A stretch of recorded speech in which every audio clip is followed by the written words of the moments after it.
Nous ne devons pas accepter que des petits garçons ne saluent pas les petites filles à l'entrée des écoles, ou que de jeunes garçons refusent d'écouter de la musique, que des femmes restent isolées et emprisonnées chez elles, que des enfants ne soient plus scolarisés dans l'enseignement public,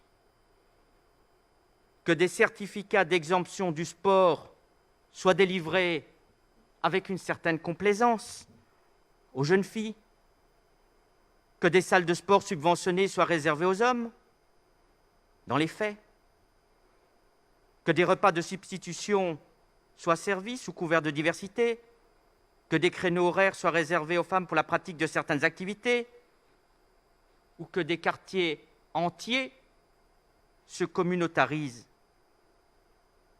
Tout ce que chacun sait finalement, accepte parfois en baissant les yeux dans un silence aujourd'hui coupable. Nous allons donc plus que jamais relever la garde et renforcer la vigilance, modestement, à notre niveau, mais avec la plus grande fermeté. Nous devons être à notre place, aux avant-postes d'une reconquête républicaine. À cet effet, je vous proposerai, à travers une motion, d'approuver la mise en place d'une politique communale visant à lutter contre toutes ces formes de radicalisation, de les prévenir, et notamment en direction des plus fragiles, en direction des plus jeunes. Ce plan d'action pourrait se décliner de la manière suivante.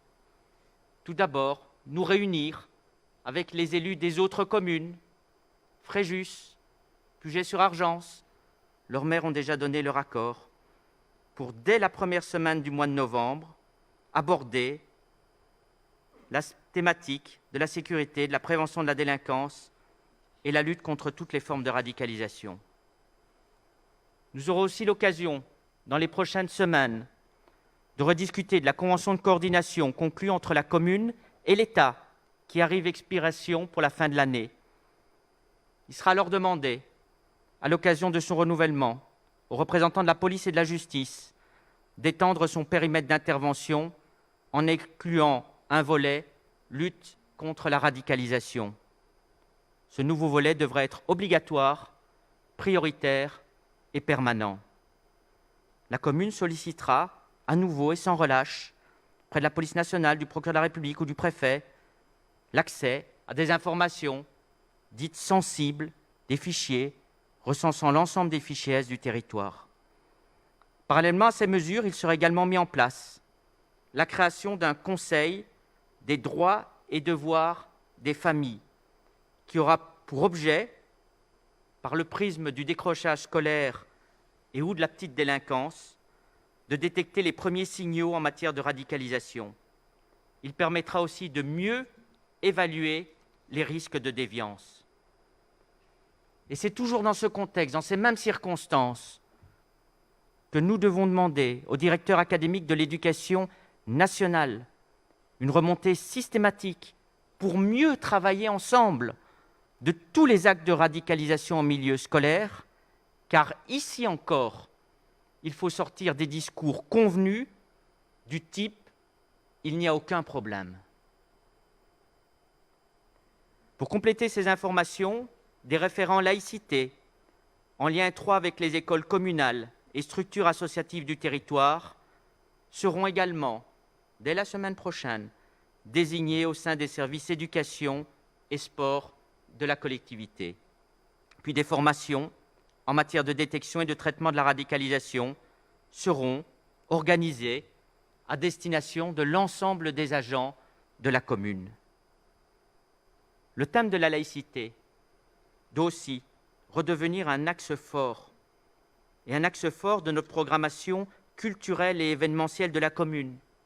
Je vous rappelle, nous avions accueilli, il y a moins d'un an, Philippe Val, Jeannette Bougrabe, et nous proposerons donc, le 9 décembre 2020, date anniversaire de la loi de 1905 concernant la séparation des églises et de l'État, une conférence sur l'islamisme radical dans le cadre de notre cycle annuel.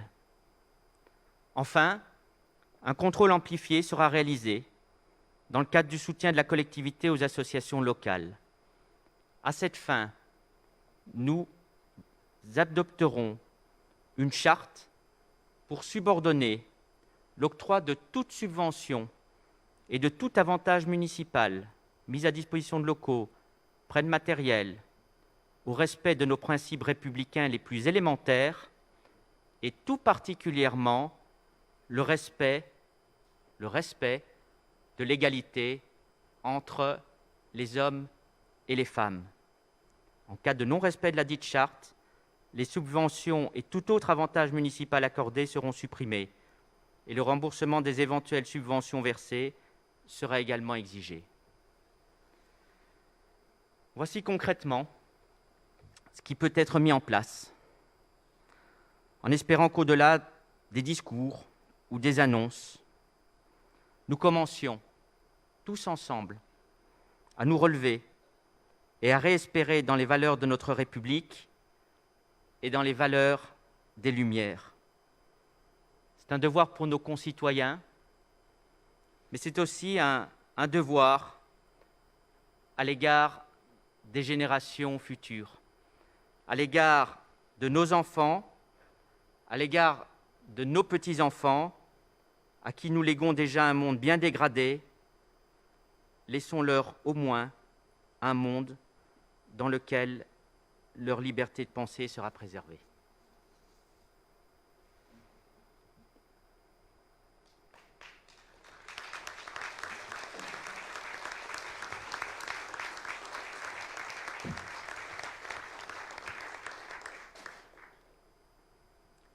Alors nous vous avons proposé une motion qui reprend l'ensemble de ces principes. Nous aurons l'occasion, bien entendu, de l'approfondir, de rentrer dans un cadre concret. Je la soumets à votre attention. Si certains d'entre vous voulaient s'exprimer sur ce sujet, je vous donne bien entendu la parole. Et après, nous nous exprimerons donc, et nous nous prononcerons donc sur cette motion. Monsieur Cordina ?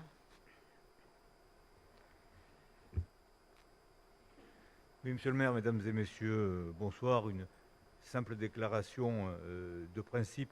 Nous soutenons bien sûr les prises de position que vous venez d'exposer, Monsieur le maire, ainsi que les suggestions faites dans cette délibération, et je pense que ça ira dans le bon sens. Et nous le soutenons, pourquoi ?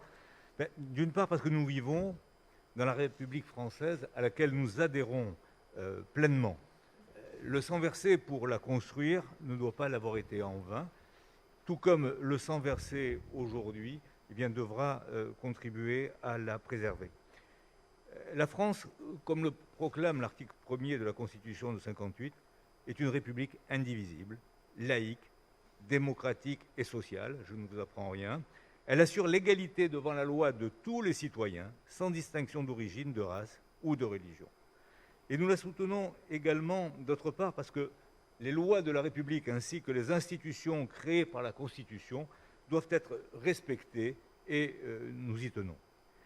Et troisièmement, enfin, parce que la justice privée n'existe plus depuis bien longtemps et qu'on ne peut accepter qu'une religion, quelle qu'elle soit, puisse gouverner notre société démocratique. Dans le sens de cette délibération, on peut également et simplement rappeler que les droits fondamentaux du peuple français ont été solennellement affirmés au début de la Révolution française. Merci beaucoup. Quelqu'un d'autre souhaite prendre la parole ? Monsieur Pécoul. Oui, merci Monsieur le maire, bonsoir à tous.